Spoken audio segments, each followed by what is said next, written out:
হুজুরের জামা যদি একটু বড় হয় কয় হুজুররাই কাপড়ের দাম বাড়াইছে, ছোট হইলে কয় টেডি হুজুর, পেট বড় হইলে কয় পরের বাড়ি খাইতে খাইতে পেটটারে জাহান্নামের তাগারি বানাইছে, চিকন চাকন শুকনা হইলে কয় মাদ্রাসায় পড়ে লাভ কি, এরা তো খাইতেও পারে না।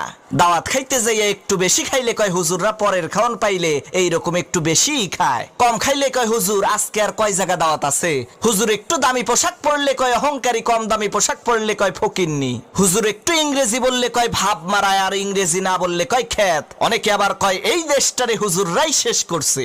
ও মুসলমান, কুত্তা মরে, ছাগল মরে, বিড়াল মরে, জানাজা হয় না। এই বাংলার জমিনে যদি ওলামা একরাম না থাকতো তোমার মরণটাও কুত্তার মতো জানাজা ছাড়া হইতো। আরে তোমার বাপ মায়ের বিয়েটা যদি হুজুর না পড়াইতো তাহলে তো তুমি হারামজাদা হইতা, নাজায়েজ জারজ সন্তান হইতা। তোমারে তো সহি ভাবে পয়দা করার ক্ষেত্রে হুজুরের অবদান আছে, তাহলে হুজুর পাইলেই এত গুতাও কে, হুজুর পাইলেই এত বাস দাও কে?